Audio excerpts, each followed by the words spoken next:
Indie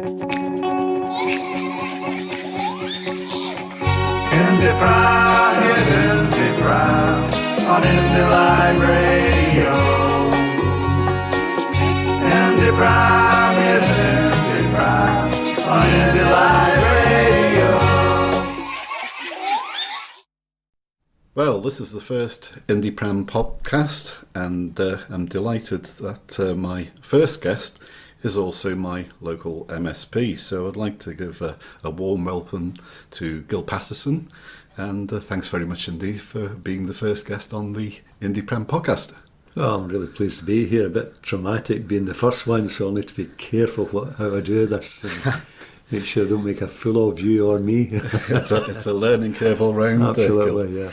Right, what I'd like to hear from you first of all is obviously listeners some will be local, some will be throughout Scotland, some will be from around the UK, and we even have an audience around the world on Independence Live.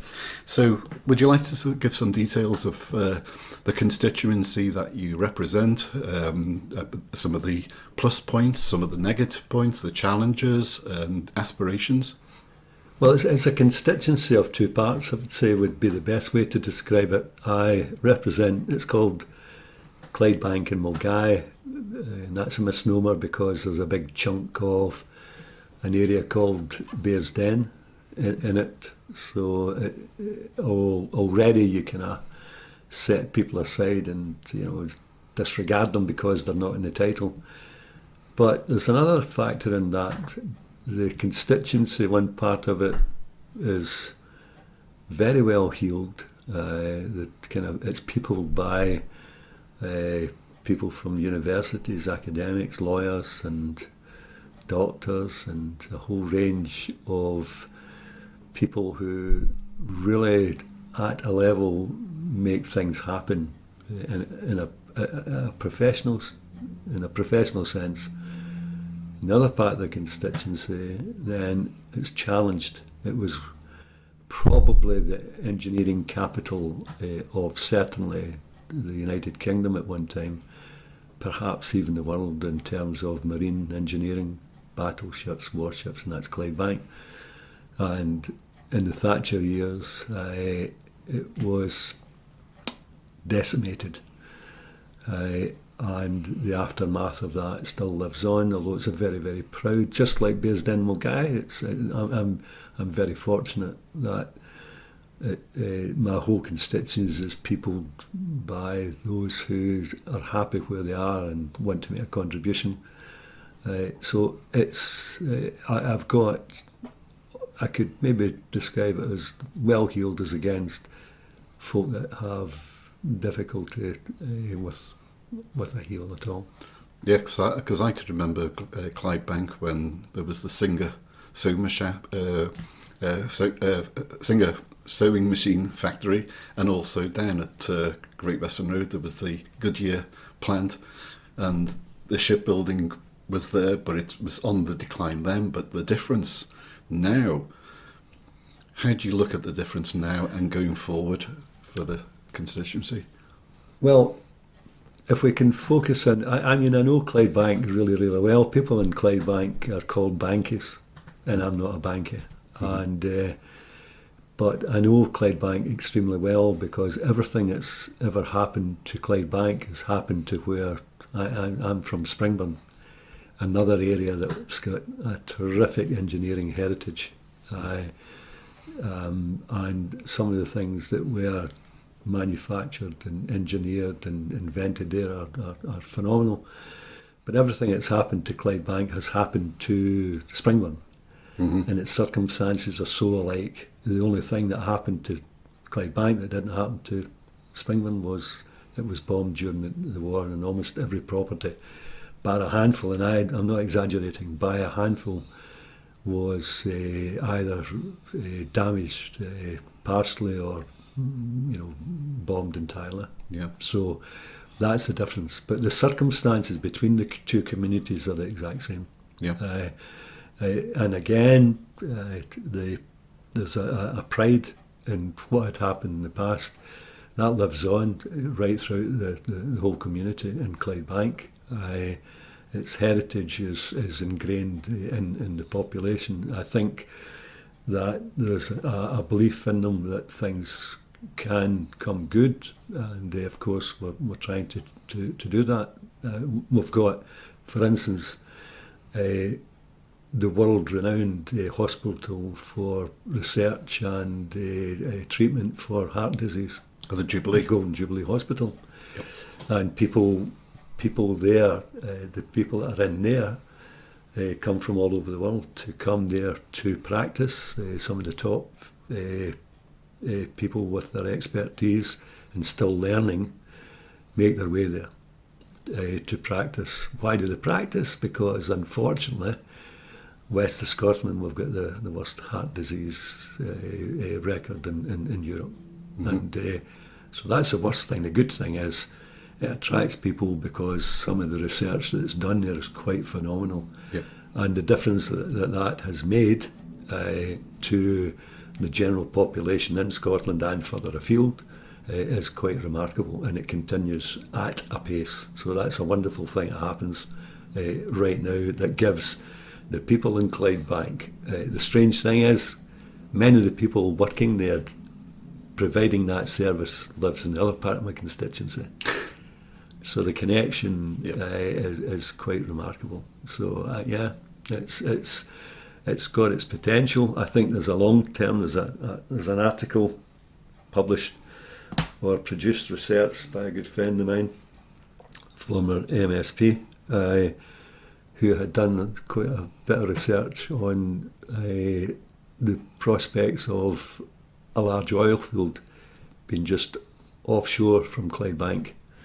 So while the Thatcher government was decimating the industrial heritage of Scotland, it could have been utilised by developing that oil field. The good thing is it's still there. Yep. And it's there for the future. So I don't just say it glibly. Just in an economic sense, in a viability sense, and I say when because it won't lie there forever. At the present time, the plan was to, although it had been surveyed properly, and the plan was, in fact, contracts had been awarded to exploit that oil, and that was closed down by the Department of Defence at the time, the Defence Department. Because of the submarines? Because of the submarines. Yeah. And I think if we've got all of this, I think that was quite, maybe I should use the word untrue, the excuse is used, because here we are. Mm-hmm. We've got the North Sea full of rigs and exploration, and these same submarines can manoeuvre out there, and whereas in the Clyde they can't. So there's something else at play, I believe. But so while people were being put on the scrap heap in large numbers, not only in Clydebank, but the whole seaboard of the coast, on the west coast of Scotland, people and families being put in the scrap heap, when in fact they should have been husbanded and taken care of over a period to exploit that great wealth that's there. What do you think about the potential for continued shipbuilding on the Clyde? Because obviously if should Scotland become an independent country, that is one industry that could return. Now, there's still isolated places where shipyards can be regenerated, shall we say, but obviously some areas would be regenerated and changed. So, for example, part of Clydebank, you've got the Titan crane there, but you've got the college and the redevelopment there. But, for example, I know there's one research company in Clydebank that builds submersibles. Now, I think in the future, a possible trade by sea, you could have satellite-controlled submarines actually delivering across the oceans as a safe passage across the Atlantic or wherever, or even unmanned shipping. If it's all GPS controlled, they can steer away from any obstacles or keep on a particular track. Doesn't need to be massive, great container ships, but something that's more economic. There's space for there. Well, I mean, all we need to do is compare what happens in Scotland at the present time and compare that with Norway, and the similarities are in almost identical. The only thing is that the number of boats and ships that are built here are practically nil, compared to what happens there. Although there's some good stories. Down the Clyde a bit, we've got a company that's regenerating and shipbuilding. Ferguson's, yeah. Yep. And Jim McCall's doing although there's a few challenges at the minute, but nevertheless, if we hadn't come in, there would be no challenges. Mm-hmm. So I'm really pleased that they had the courage and the determination. But the other thing is that we have one of the finest research and development companies just north of Clydebank, and they're engaged in really high-tech work on oil pipes, and we're talking about distribution things. These pipes are the diameters larger than a double-decker bus. Really? And they can manufacture the research and development that's going on there. They can take these pipes and as thick as they are and as large as they are, and they can bend and put them on a ship and take them to the location and assemble them there. It's just remarkable. That's happening here. The other thing, there's another company who are planning to have a marine park in Old Kilpatrick, just north of Clydebank again. Yep. And they're an old company, Malin Group, and they're an old company. They've been about a long time, since Victorian days, and they have ambition to regenerate. So the one thing that you can never take away, you can't take the Clyde away, and the resource that the Clyde is. So you should never. No one should say that's an old industry. Yeah. You can't say it's an old industry just because it's not really here any longer, because it's thriving at a pace in other parts of the world and not far away from Scotland. So we could open up worldwide markets from a foreign base here on the Clyde. Well, our ambition should never be predicated in something that they claim as old industries, because it's no longer here. When cutting edge technology is being used elsewhere that has changed the industry quite remarkably, but at the end of the day, it's still boats that they build and ships. Yeah. So I would say, maybe that's just would seem like pie in the sky, but if for instance, if I'm right that the Western Seaboard oil fields will be developed, then the accountant will tell you what's the cheapest way. That's the way that we go, and that means you cut the length of the space and time and deliveries to get the product manufactured into the spot. It's on the doorstep. We've got the Clyde, and I'm not just talking about Clydebank. We've got the Clyde. It's not just one part of the Clyde that's been neglected. So the opportunities are there, and I think they will be realised in the future. Will it be when I'm gone? Probably lightly when I think about it, but I think in the future's bright for people in regards to marine engineering. When we have the controls, the levers of control of power, that's when we can really forge ahead. Absolutely. I remember my good friend Jim Sillers. I know that people talking to different people that have views on Jim, but Jim could see to the future, quite well, and still has that ability. And Jim, many, many years ago, said to me personally that you either administer control for yourself, for your benefit, or someone will administer control over you for their benefit. Welcome. And that's just how it is all over the world. You'll see that people with something of value, whether it's water, space, energy, oil, gas, resources, they're under pressure from a third country who want to exploit it for their own benefit. And the one thing I would say in the argument that comes from London, if the argument that we can't do this, can't do that, can't do the next thing, can't afford it, why do they want to keep us? Correct. Why do they put up with this burden? Then, I take the opposite view. The reason that they want to keep us, they want to exploit us. Correct. And we're being exploited. But there's been a history for decades or centuries of that happening. So that's not to say that we have something that would benefit our neighbours and further afield. Something that we have that's special.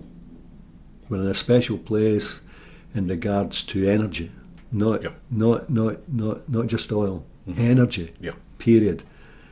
And that could benefit very many more people than us. So that's not to say that we shouldn't be benevolent and use it as a commodity to trade with trading partners, and even people in other countries are trading partners, and we need them, they need us. That's not to say it, but the deal should never be that someone's getting exploited all the time without the benefit being realised by the people who own, whether it's somebody in the Amazon jungle, somebody in Australia digging for gold, as they do there also. It doesn't matter. The indigenous population should need to be in on the bargain. Absolutely, because you look at places like, for example, Nigeria, and you hear about the exploration of oil, and then they just destroy the land in getting this, and then just leave it as an absolute mess, unlivable. Well, because we've got to obviously maintain our environment. That's what happens when a third party has total power. Yeah. And you take that one, then we've got this ludicrous situation where we've the other energy resource that's been exploited, wind power, and you've got this ridiculous situation where people who want to invest in it, and you need investors, either the taxpayer invests or private people invest, but it doesn't matter who they are.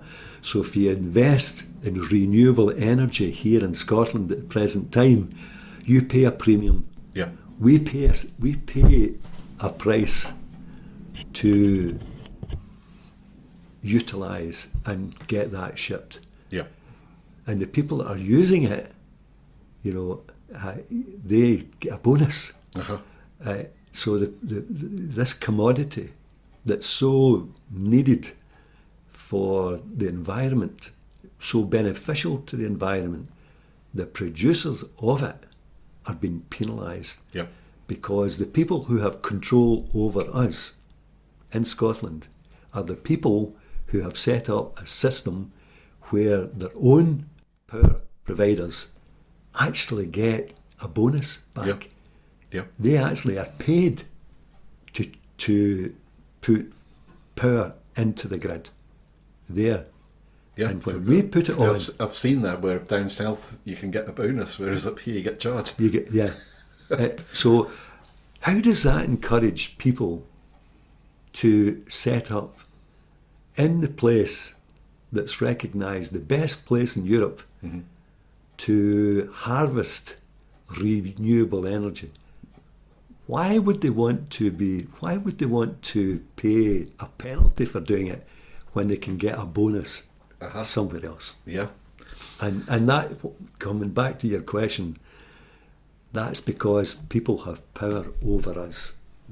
It's not, we don't have this power to say, this is the deal. Somebody else is making the deal for us. No, they're not. They're making the deal for themselves.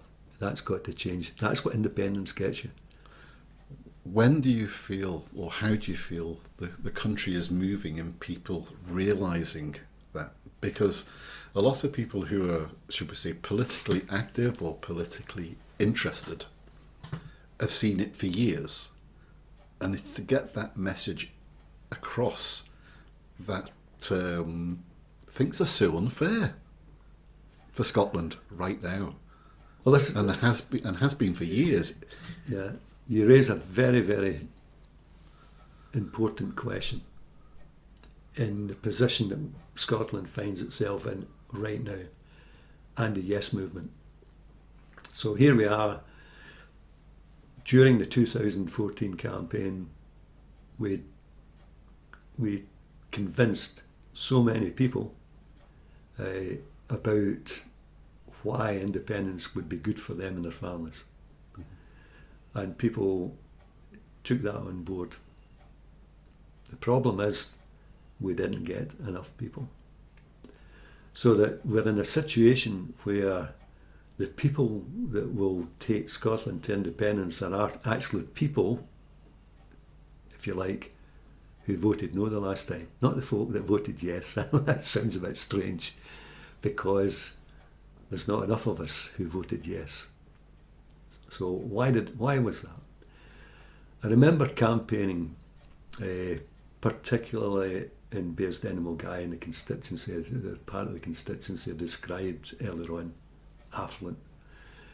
And the number of people that spoke to me early on, maybe a year before it, 14 months before the campaign, before the referendum, maybe a bit shorter than that, maybe about 9 months. It was a good while before it.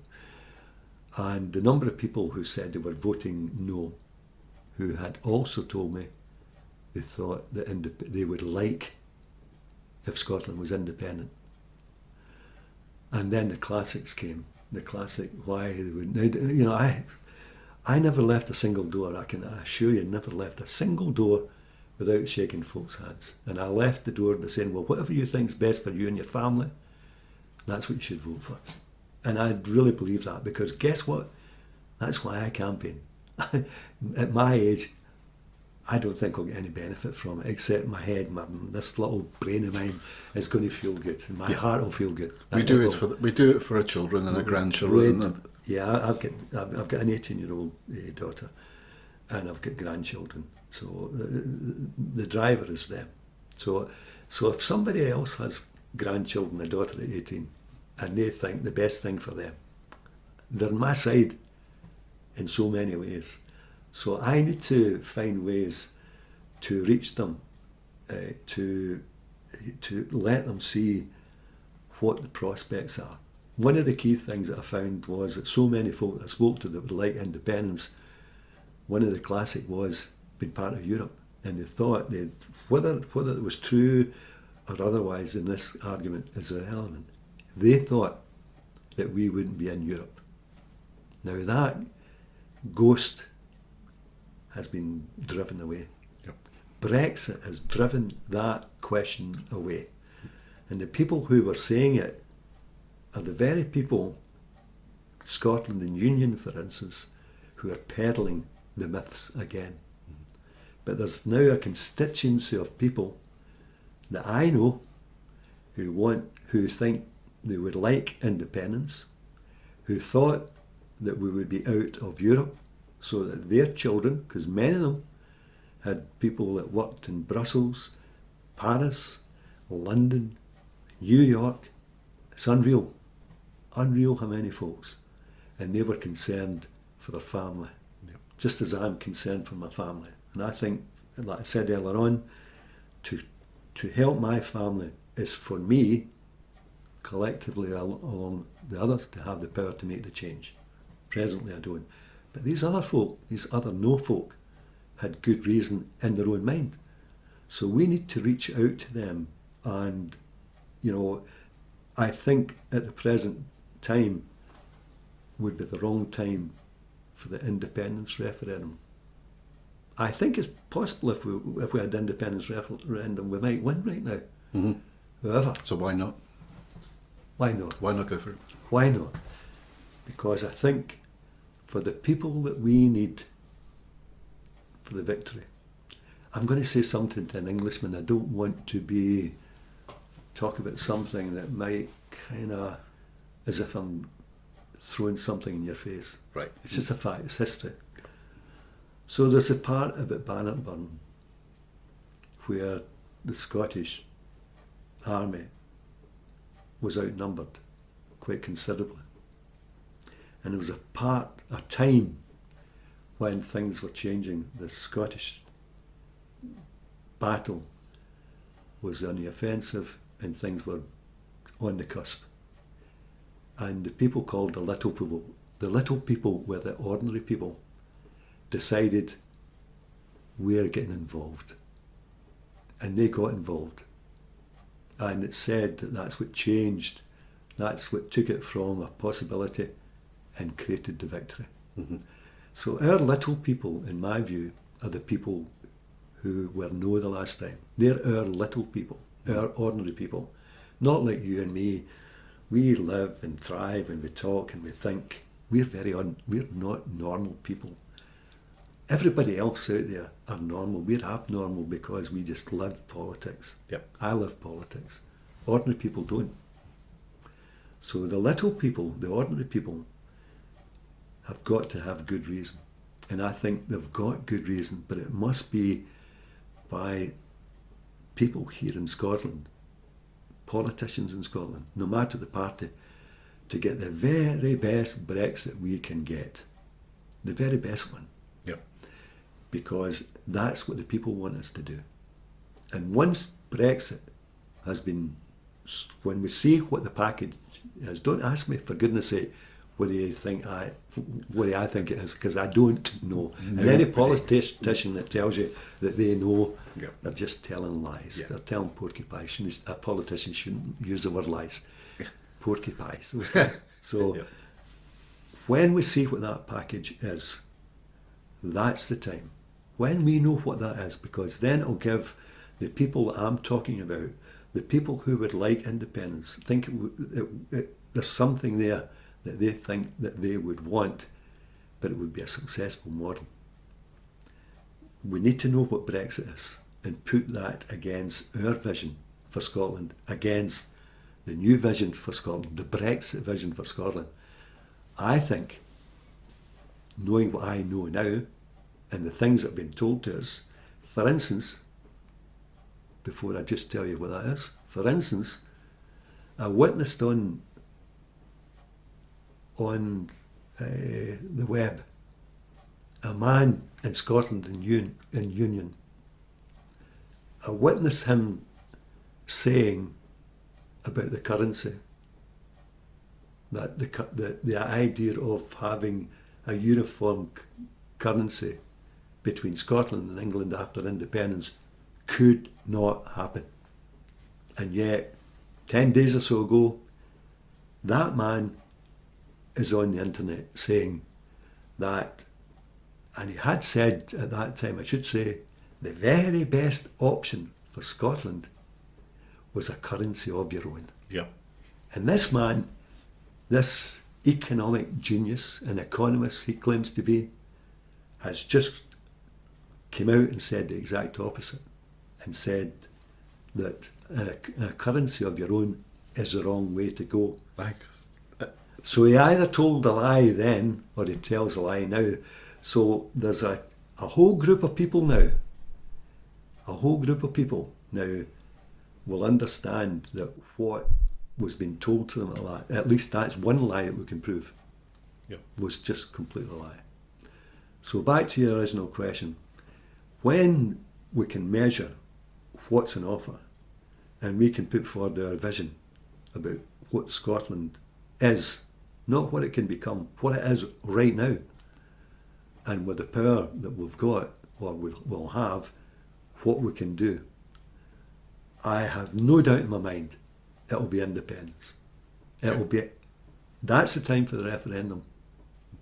That's the time when we go to the people, but we need to do the work to reach the people again, the folk that are in the middle who would like independence but are a bit worried. It's not for somebody else to provide that evidence. They've got to feel it themselves, and We've got to provide that evidence, cast iron evidence, for them to say, I'm reassured, Yep. I'm going for it. And to have faith in well, faith isn't enough in my view. Faith, I think it's got to have substance. Yeah. I think we've got to say, what you've been told, here are the facts. Mhm. Here's what the outcome is. Here's what we can do. And then the change will come. And I've never been so... What if it becomes a battle of facts? Because that was something that occurred in 2014. It's this battle of facts of who's right. And of course, in a lot of the circumstances, those facts are based on Westminster-generated data that they throw at us. And we have this battle of facts then. That's why I feel there's got to be some faith in there as well, and belief in yourselves.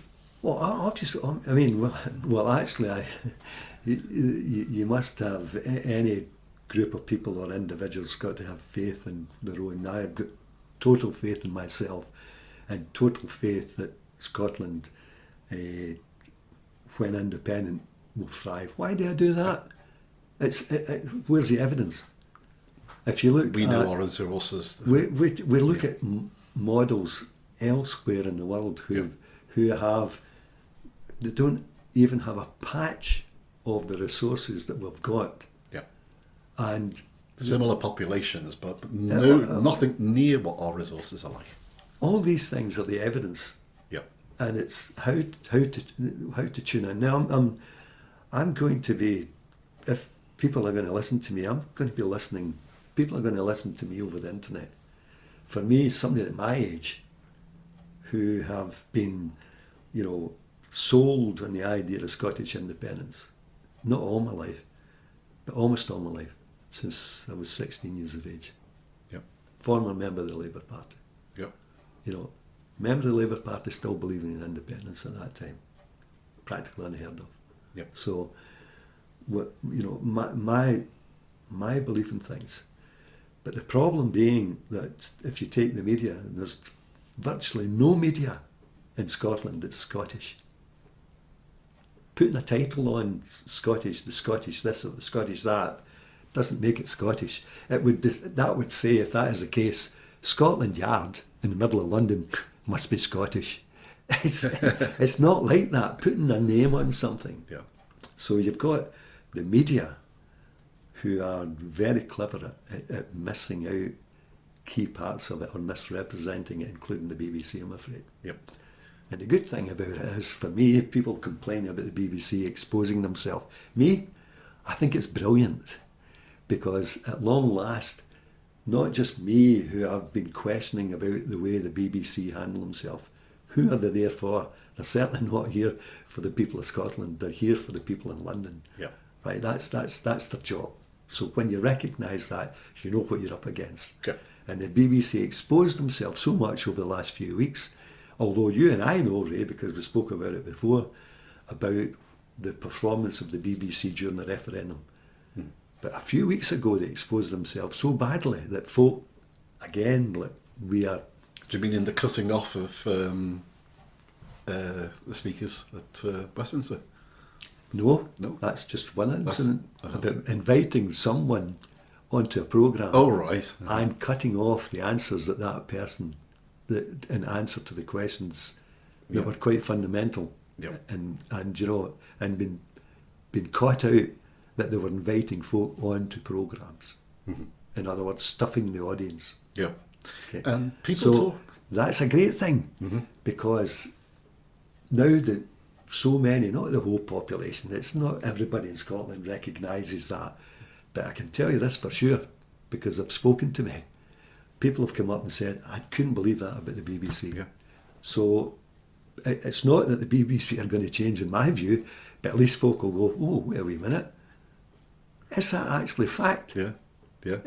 Have they missed something? Have they told me just a bit that's fact, but missed the actual answer to it? So I find, these things, belling the cat, if you like, Yeah. is more. Well, I don't say it's more, but it's as important as the BBC actually putting their stuff out. Yeah.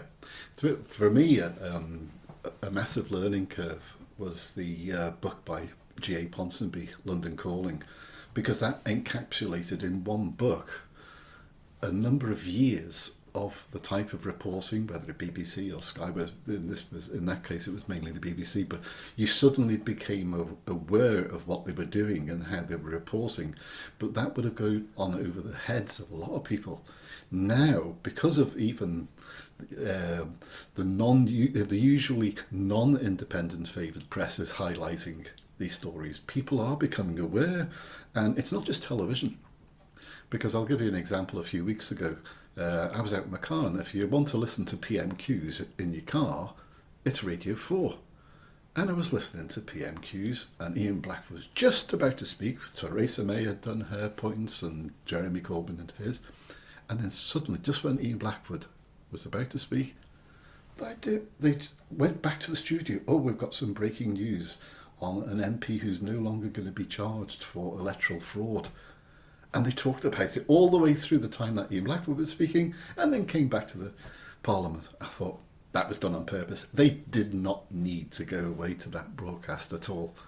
Well, that's the point I was trying to make also. It's not so much what you say, it's what you don't say. Yeah. If you only print or do part of the story and you don't get the opportunity to answer the question or raise the question.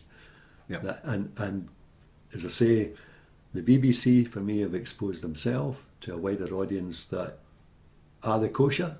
Yep. Questions are now being raised by individuals, unlike you and me, who have questioned this for a long time. Other people now, the ordinary people, Yeah, I've seen it. are now seeing it. Gil, I've seen it even in England from Twitter accounts down south.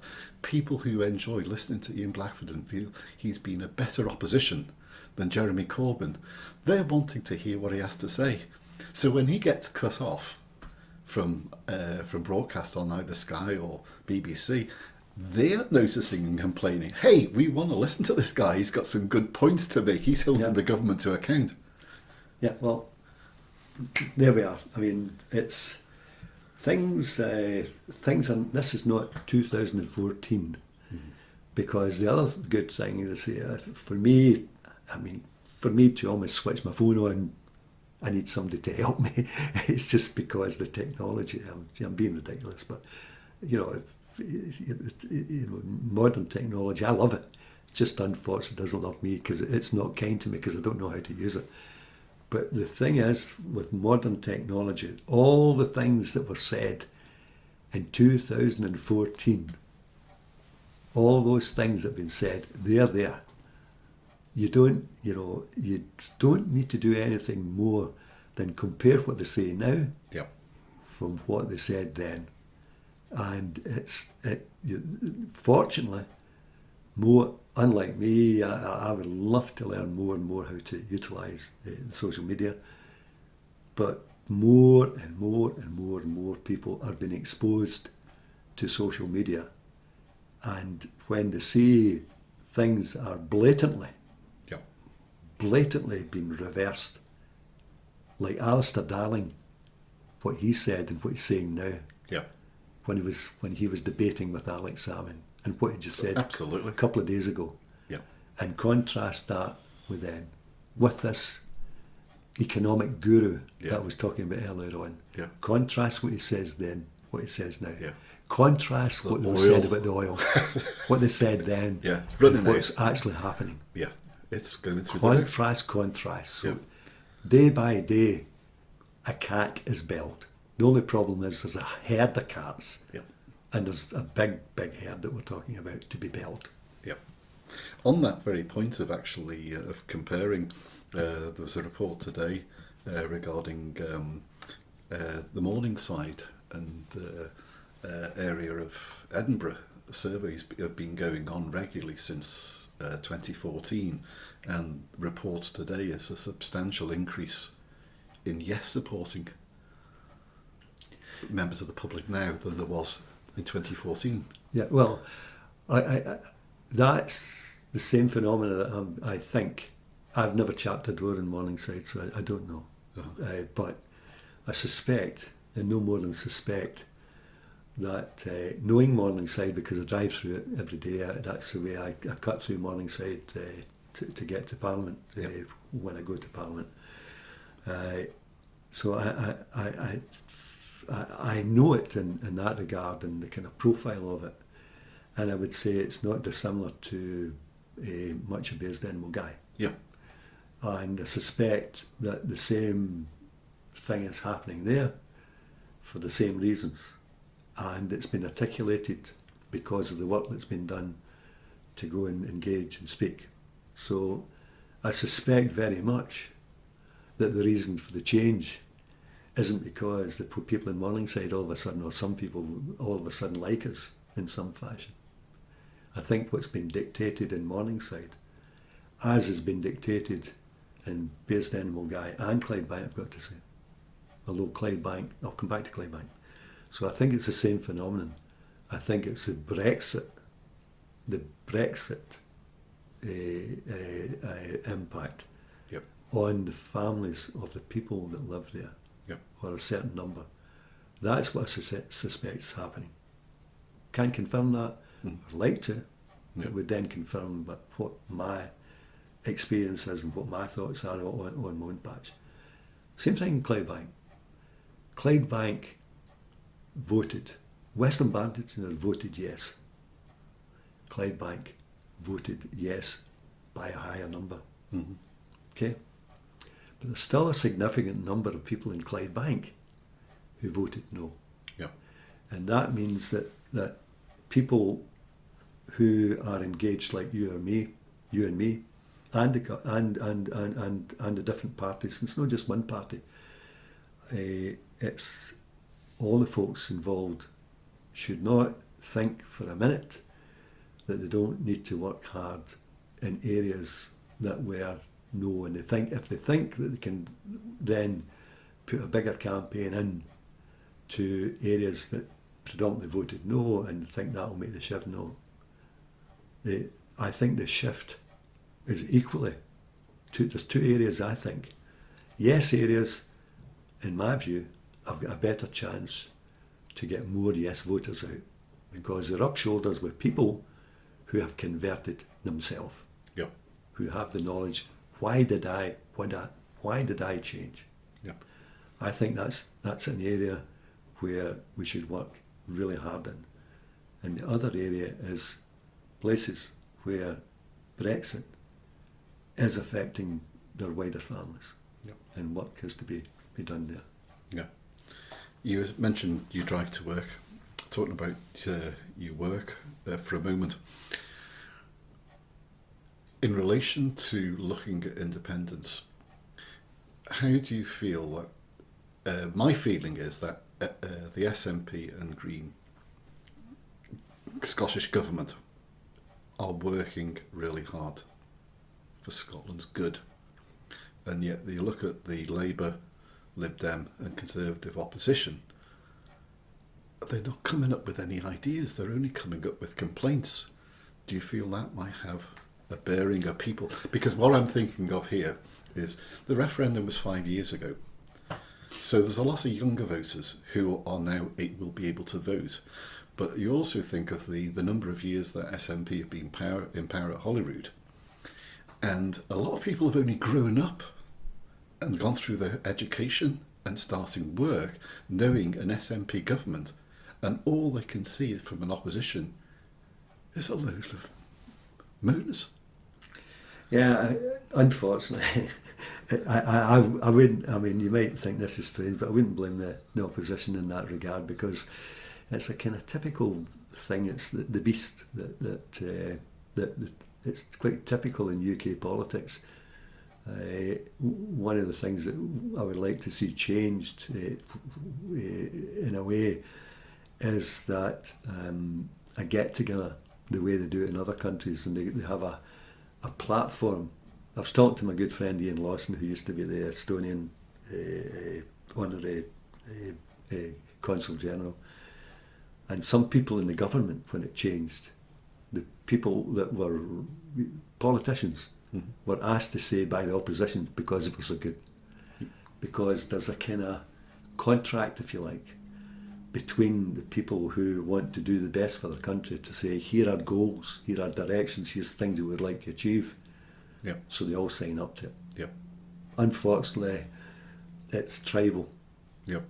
I'm not going to for a minute say it's tribal because of the other parties. I'm just saying it's tribal. Okay. So that's a danger for any government. Can I come back to it? I'll come back to that in a minute and just say something, because it's really, really important. Yep. On the Yes campaign. There was two campaigns running, particularly in Clyde. In fact, it was two campaigns running in most places. The SNP were running a hard campaign in Clydebank, for instance, along with a very hard running Yes campaign. And I would leave our office and go into the Yes office. I'd get a wee shot of adrenaline. Mm-hmm. Why? I would meet ordinary folk, just ordinary people, working their pants off. Yep. Men and women and actually young people that are just school age. Yep. With a common purpose. Yep. And, the vibrancy of that. And I really think that the campaign, the reason we were successful, don't tell any of my colleagues this.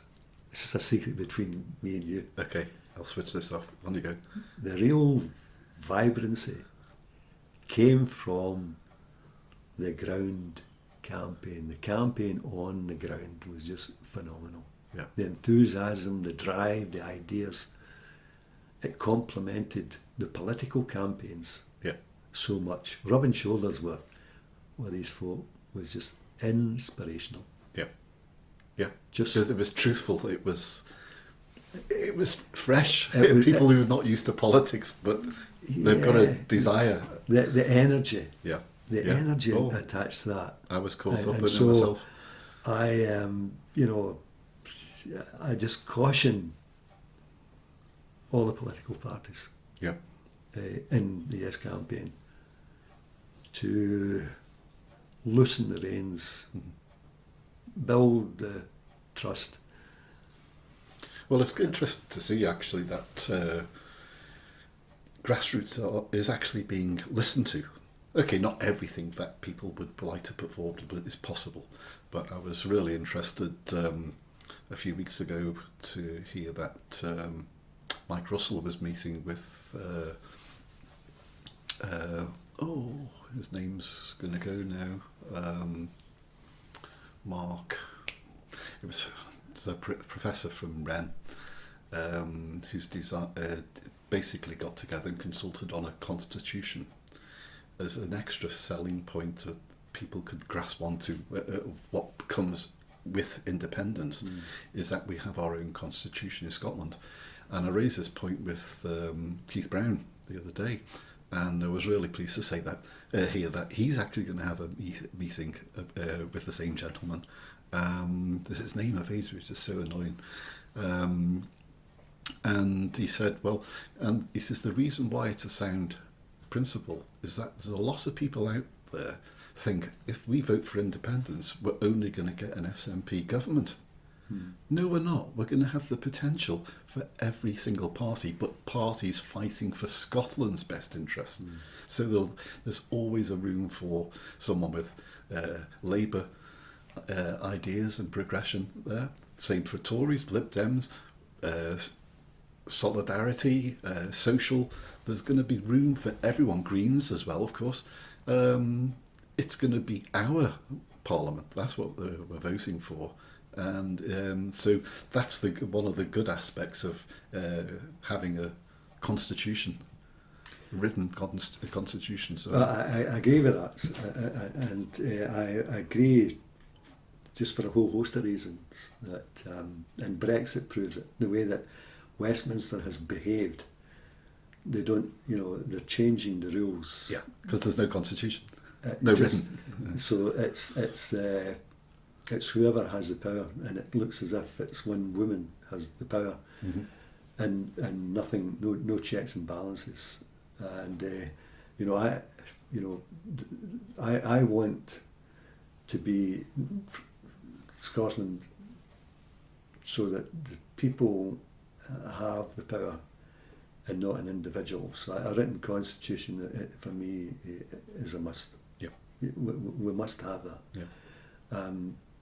Now, I've lost my thread from the other question that you raised with me in terms of us all going forward, signing up to a programme to make the change,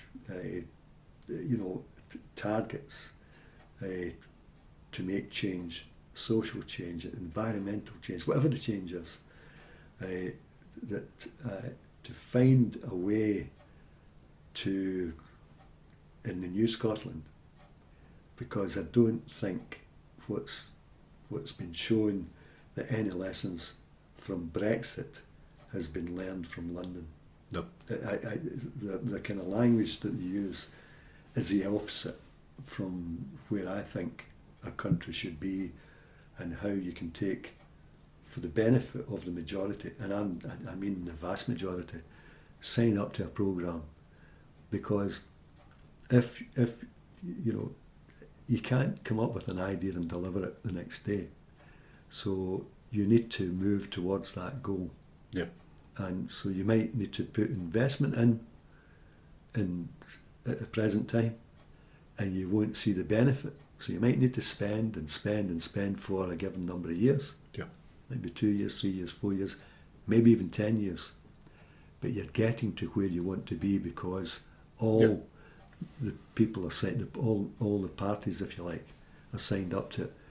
But the notion that it will be an SNP government may be quite real.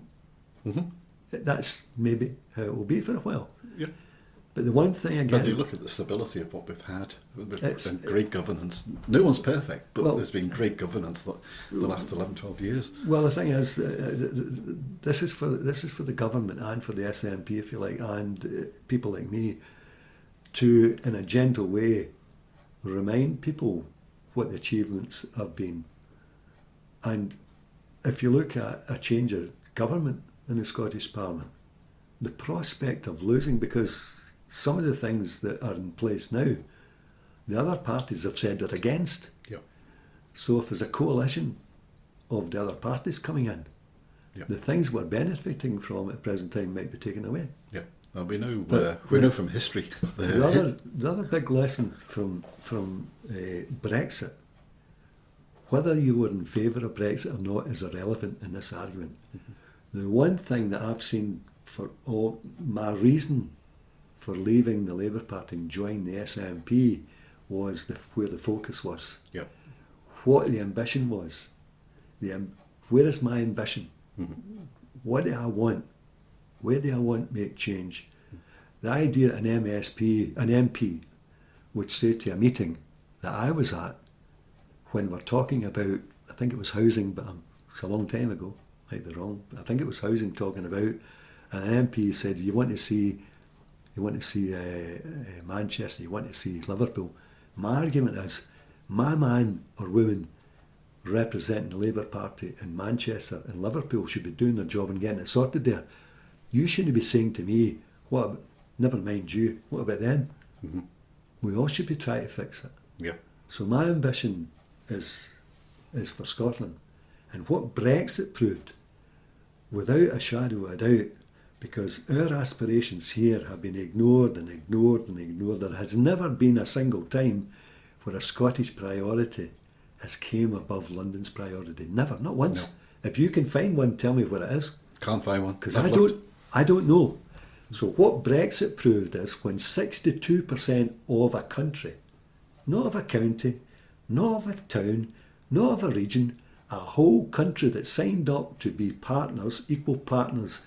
I know it's a long time ago, the Treaty of Union, it's a long time ago, but 62%, first of all, was totally ignored. You don't count because there's more of us and we're doing it our way.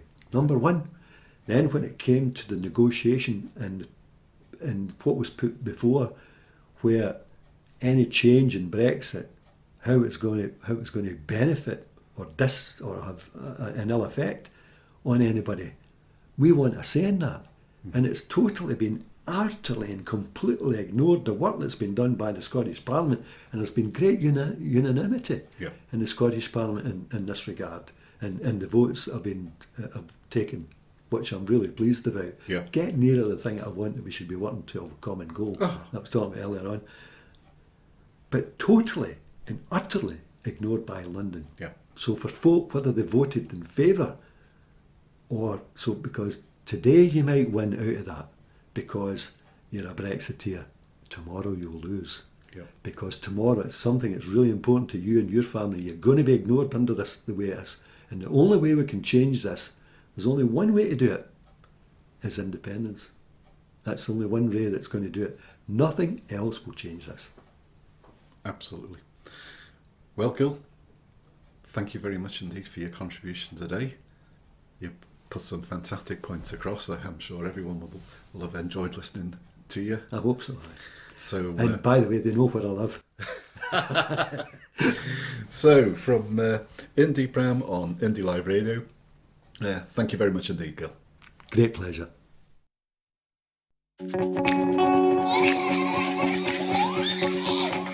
Indie Pram, yes, Indie Pram on Indie Live Radio.